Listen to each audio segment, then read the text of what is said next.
Bem-vindas e bem-vindos. Se você mora no Brasil, bem-vinda e bem-vindo. Você conhece essa Berosca em que a gente vive. E outra coisa não tem sido falada durante essa semana, senão sobre a tal ABIN paralela. Várias notícias durante vários dias vão dando conta aí de uma acusação, no sentido de que durante o governo do ex-presidente Bolsonaro, a Agência Brasileira de Inteligência teria sido utilizada não para suas finalidades institucionais, que eu quero comentar, mas para servir aí como se fosse um Sistema Nacional de Informação, o SNI da época da ditadura. Então é um pouco sobre isso que eu quero falar aqui hoje nesse episódio do Birosca News, que eu faço aqui todas as semanas falando de questões de direito e política. Esse conteúdo ele é disponibilizado no youtube.com/, Alexandre Bahia, também como em plataformas de podcast, no Deezer, Spotify, várias outras plataformas gratuitamente nessas plataformas. Se você gostar desses conteúdos, curta, compartilhe, assine os canais, ative o sininho, porque nós estamos fazendo pelo menos 2 episódios por semana. Pois bem, acho que em primeiro lugar é importante para quem nunca teve a curiosidade, talvez nem soubesse o que é a Agência Brasileira de Inteligência, saber o que ela é.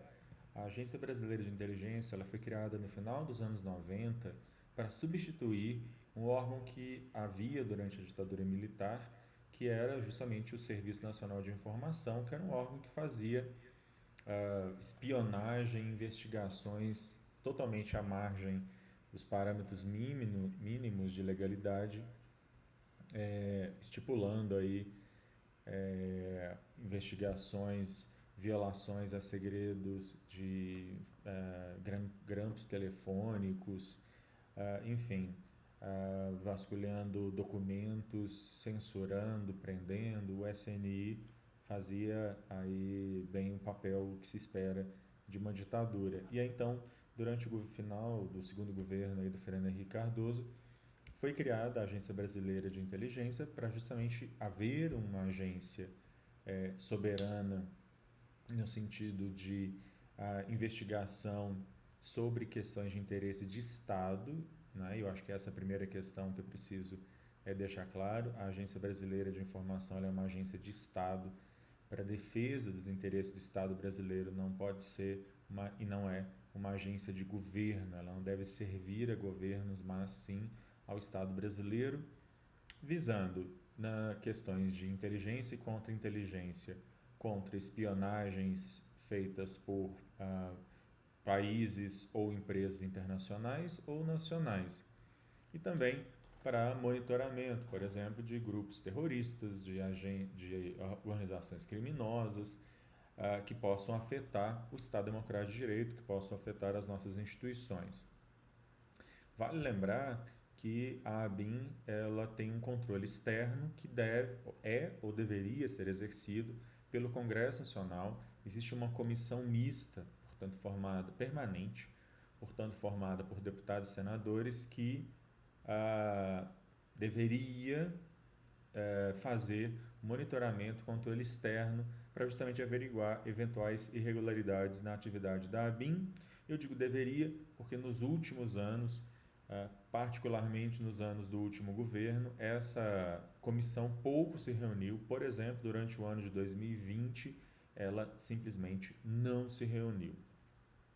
Bom, qual que é a acusação? A acusação da Polícia Federal é de que o ex-presidente da Agência Brasileira de Inteligência, o Ramagem, que foi indicado pelo ex-presidente Bolsonaro, que ele teria então usado um software que a ABIN adquiriu de Israel, chamado First Mile, e esse software, por exemplo, ele usando sistemas de GPS, ele podia monitorar a localização, onde foi, com quem, até com quem esteve ao cruzar informações de ministros do STF, governadores de estado, um antigo governador do Ceará que foi monitorado, parlamentares, jornalistas.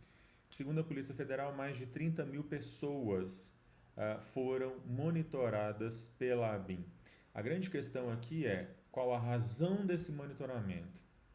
Percebam, existe uma finalidade para a qual ela foi criada, que é essa, como agência de Estado, de inteligência e contra-inteligência de Estado, e o que aconteceu, que foi um desvio de finalidade. A investigação que a Polícia Federal está levando a cabo, que vai mostrar, por exemplo, a denúncia, né, de que a ABIN, se valendo então dos seus instrumentos de investigação, espionagem, ela teve acesso a determinados inquéritos, um inquérito particularmente envolvendo a morte da Marielle Franco, dados sobre a promotora que conduzia o caso, além de parlamentares, ministros do STF, tentava-se aí criar essa denúncia de novo, dossiês contra ministros do STF, desafetos do governo.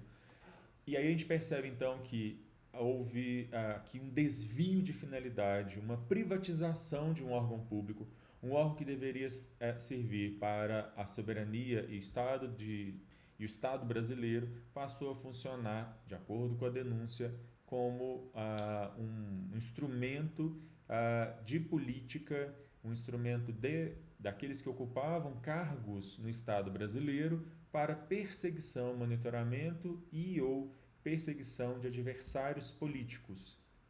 E aí a gente vai ter então algo que é algo totalmente antirrepublicano, antidemocrático. É como se eu estivesse ressuscitando aí o antigo SNI. É interessante mencionar também que esse software de Israel, ele armazenava esses dados em Israel, inclusive. Há uma série de violações aqui, não há ordens judiciais, há uma violação aos direitos à intimidade, à vida privada, à liberdade de ir e vir, já que essas pessoas eram monitoradas onde elas iam, com quem elas se encontravam. Isso é apenas, até o que parece aqui, a ponta do iceberg. O então presidente da ABIN hoje é um deputado federal pelo PL, e a investigação ainda continua em andamento, estão sendo cumpridos mandados de busca e apreensão de políticos.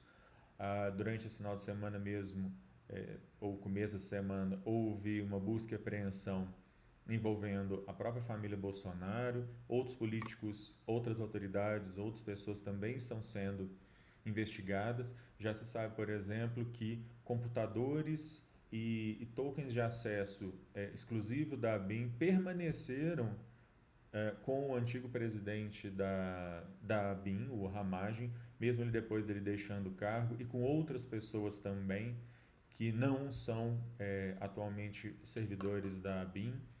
O número 2 da agência, por causa dessas denúncias, foi exonerado, foi nomeado já foi nomeada uma outra pessoa, até porque existe também a denúncia de que esses setores que faziam esse tipo de coisa a mando de determinado grupo político continuaram na agência e talvez continuaram fazendo exatamente a mesma coisa, mesmo estando agora sob um novo governo. Enfim, muita coisa ainda vai precisar ser provada, muita coisa ainda vai precisar ser averiguada, e nós vamos continuar acompanhando esse caso para ver o seu desenrolar e se houve realmente violações, como as denúncias apresentadas pela Polícia Federal, que os responsáveis, todos eles, sejam devidamente enquadrados naquilo que prevê a lei. É isso, eu vou ficando por aqui. Se você gostou desse conteúdo, curta, compartilhe. A qualquer momento eu volto falando de mais questões malucas, absurdas, estapafúrdias que acontecem nessa beirasca de país. Tchau.